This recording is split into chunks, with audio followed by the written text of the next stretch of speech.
everyone, and welcome back to this installment of CMO Peer Talks, the podcast that takes you in the mind of today's modern franchise marketer. Again, my name is Raakkel Sims, and I run our customer success department at PromoRepublic, and I'm here with Rob Krohn from Epcon. How are you today? Very good. Thank you for having me. Excellent. So I think to start off, if you could tell me a little bit about yourself and how you got into franchise marketing or franchising in general, that'd be a really great place to learn more. Sure. Well, it's a varied background. I came up in the agency world. I'm a graphic designer. I had my own marketing company, went into high-tech growth startups in that side. Eventually worked my way to a home building company that's also a franchise. So my foray into franchising is really the company I work for now, which is Epcon Communities, and then our franchising division is Epcon Franchising. Right. Okay. So I don't want to say cheat the system, but since you have the marketing background, you grew up or scaled up in that, you already had that thought process built in when you joined franchising. Yeah, absolutely. And a lot of the people that you meet when you're networking, whether it's in the home building industry or in franchising, I think the more varied your background is, the more effective you are. Right. Because you can see things from a lot of different angles. I think that's been very helpful for me, at least in my role. Absolutely. And for those that are not so familiar with Epcon, can you tell a little bit about it? Yeah, absolutely. Epcon Communities started in 1986. We are a land development as well as home building company, so it's not just building a single home on a single lot. Right. It's developing entire communities. Right. We primarily build a home that's very popular with 55 plus buyers. Okay. When people think of that, they might think wheelchairs and walkers. We're more tacos and tequila. I love it's that kids have moved on to college. What are we going to do? They want to move to a new community where they can make new friends. In many ways, it's like their first year of college again. Yeah. So they get a lot of people that they can start to hang out with and get to know. So that's really what our franchise started, was 10 years later, as they wanted to grow and expand because the market need in the 55 plus space is really big. So they went into a franchising model to bring other builders into our system and then have them build their product in their particular geographic area. That's fantastic. How many units are in, if you don't mind me asking? We have 80 plus right now. Congratulations. The number continues to go up at this point. So the market during the Great Recession, there was a bit of a lull that happened in the industry. But over the last 3 years, we've been able to double the size of our franchise system, wow. Which has been a great time to be with the company. Yeah, I can imagine. Congratulations on that growth. That's huge. To double is an insane feat. Yeah. It's been a wild ride. Yeah. Wow. So obviously with growth comes, I'm sure, a little bit of growing pains in that. So can you talk to me about what drives success in your franchise ecosystem? I think at the end of the day, when you grow, obviously you have to have the people to support the new franchise builders that come in. So our team has really been expanding and growing the last few years to be able to handle that franchise growth as well. Yeah. Bringing them in and getting them up and running as quickly as possible is really what's key. We analyzed our market 8 years ago when I first got to Epcon and really saw that the people who were doing the best in our system were people who already had building experience. Right. Whether that was residential home building, whether it was commercial construction, it was people that understood the building process. They could come in, pick up the tools and resources and processes that we offer and run with them very quickly. Yeah. So we've really focused our marketing efforts on really going into that market, people with construction experience, so that we could bring them in and just give them the keys that they need to really drive their growth going forward. I think that's a really great point. It's the easy to build success if you have that same background. So that's a really great way to prospect in that Fran Dev hat to grow. If you don't mind me digging a little deeper there, the keys for success, what type of tools or ecosystems do you have in place to help your franchisees grow? Yeah, I think it's everything from marketing assistance, sales, training, land acquisition, legal advice, product across the gamut. There's usually about 10 large challenges that most home builders face, and we've got a portion of our system that addresses each of those 10 challenges that they're dealing with. Yeah, okay. Let's talk about marketing, right? Because that's why we're here at the end of the day. Sure. So what challenges do you face in the home building space in marketing, or what are the pillars that you do to be successful in marketing? I think it's across any industry. Having had my own marketing company and work in the agency world, every industry is the same. Okay. Most people think they understand marketing, Yeah. but most of them don't. Okay. It becomes a very tactical exercise, Yeah. as opposed to a strategic long-term Vision. growth vision. Yeah. Absolutely. So a lot of people, when they implement marketing, it's kind of like a heartbeat. They do one thing and leads go up for a short period of time, and then it flatlines, then it Yeah. goes up a little bit. Where if you're doing it in a strategic way, you want to have this ongoing hockey stick curve Yep. going up. And I always say that my job as a marketing person is I want to have more leads 3 months from now, 6 months, a year from now, Exponential not just growth. have more this weekend. And so that's really the advice that I try to bring to our franchise builders and employ with my company as well. So how do we put the strategic vision in so that our leads are going up over time, and then the flywheel starts. And then Yeah. sometimes it's hard to slow down. I'm sure that's exactly how you went from 40 to 80 in a couple years. Yeah, absolutely. It was understanding our agreement had to make sense. Yeah. And over time, things changed. So we had worked on our agreement. Then we also had to work on our staffing, Yep. make sure that we had the support team in place, and then have the processes that people could follow going forward. Once we did that, then the leads started to flow, and then they started to convert because they saw the support was there to help them grow as a business. I think that's a really great point. The franchisor's job is to support the Z's because they're the ones, their skin is in the game. They're doing it to put food on the table in their homes. Absolutely. And we still have skin in the game as well.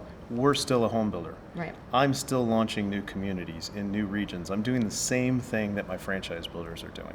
Yeah. So when they come in, I'm doing it right now in Indianapolis, launching a new region, launching new communities. And they can see what we're doing, how we are successful in the things that we're doing, and then they can replicate them in their market. That's really great. And that's changing lives, right? Building communities, building homes. Yeah. Not only for the Z's, but the buyers. And we really absorb that. I tell that to my staff all of the time, is we have to understand that people have taken a sacrifice to join our system. They're putting a lot on the line, financially, personally, professionally, that our job is then to support them and help them to grow and achieve their personal and professional goals. Absolutely. And so are we doing that every day to try to help them be successful? That's a great point. Can you talk a little bit about the structure of your marketing department? What does that look like for you, and how does that translate to interaction with the Z's that you have? Yeah, there's different models that you can take. Is that you can have the one sole unicorn that works for your company that knows how to do everything. Everything. And they often want them to do it. They want them to be copywriters. They want them to be creatives. They want them to be photographers and videographers. They want them to be analysts and budgeting people. It's like that's a lot of skills to put into one person. Yeah. And I always say if you can find that one person, you should be paying them a lot because that's a lot of skills they're trying to find in one person. Yeah.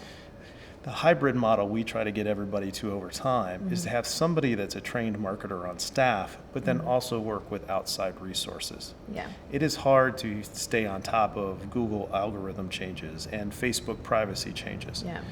Those are things that you have to be on top of. Yeah. So to work with experts outside the main office where they can be on top of those things and apply their knowledge to what you already know about your industry and your business is where you're going to have the most success over time. I agree with that. How do you incorporate vendors into your marketing team? Because I think some franchisors feel that they have to build everything 100% internal and they want to protect, which is totally valid. There's no wrong way to do this. But you did touch upon vendors and bringing them into the fold. So can you talk a little bit about how you're utilizing vendors and in what capacity? Yeah, I think that's where my agency experience comes into play. Is that I've been on the other side. Right. I understand what they're going through and what they're saying. And I can also, there's a bit of a BS meter that comes into play. Everybody is a digital agency. My number one question is, what keeps your lights on? If everything else went away, what's the one thing that keeps your lights on and will keep you in business? Yeah. That's the service I want to talk to you about. Fantastic. Because I want the best. I want the neurosurgeon for any particular marketing discipline. I don't want one agency that does everything average, because with average you get average results. Right. So I want really the best of the best in any particular discipline, and then I get them all to play well in the sandbox, because that's where our best results come from. Yeah. And the results can be leads, it can be different aspects, for more franchisees owning more locations. So I think the way that you approach it from the benefit of being an agency or from coming up in the marketing space is really unique into what you're bringing to the table. Yeah, and I have to advise both on business to business as well as business to consumer. Right. Because I'm the VP over our home building company that's selling homes, but also on the franchising side selling franchises. Right. And it is a different discipline. But really at the end of the day, are you meeting needs and helping people achieve personal and professional goals? And if you can start to answer those, you can effectively communicate what you have to offer. Absolutely. I fully agree with that. That's really well said. What is your biggest advice to your franchisees if they say, this month it's really tough for me, I need your advice? Is there a certain 3 things that you preach to them, or what is your recipe for success for them? Yeah, I think the number one thing that I always talk to my franchise builders is to treat it like any other part of your business. You will use CPAs, you will work with architects, you will work with lawyers to handle just about every part of your business. Right. Don't rely your marketing program to be on your 16-year-old niece or nephew or on a receptionist that has extra time on their hands. Yeah. You'll see the results. So I'm treat it in the same way you treat every other aspect of your business. Number 2, let's analyze what your business goals are, and do you budget appropriately? Yeah. The number one answer you always get is how much are you spending on your marketing? Well, as little as possible. Okay, well that's not really a great executable plan to spend as little as possible. There has to be a discipline of how much you budget and doing it consistently and in good times and in bad. Yeah. Number one thing people want to do when things are good is cut their marketing budget. Always. Number one thing they want to cut when times are bad is cut their marketing budget. And that's where you get that heartbeat effect where sometimes you get results, sometimes you don't. But a long-term strategic plan with the proper budget and the right people doing it is where you'll achieve your marketing goals. I think that's a really good point. We saw that just 2 years ago. I had so many colleagues and friends that were on the front lines of that shop. Yeah. Happens all the time. Yeah. And I think businesses that are the most successful businesses in the world are usually marketing focused businesses. Those that become sales focused or accounting focused are the ones that tend to be on the downslope. Yeah, I agree with that. So you mentioned the ethos that you do preach to the Z's on that you need to invest and do it. What are some metrics that you do measure or insights that you do measure for success for a franchisee? What should they be thinking of that perhaps they're not, or how do you train them into thinking about some metrics? Yeah, in the home building space, there's pretty established industry standards of conversion.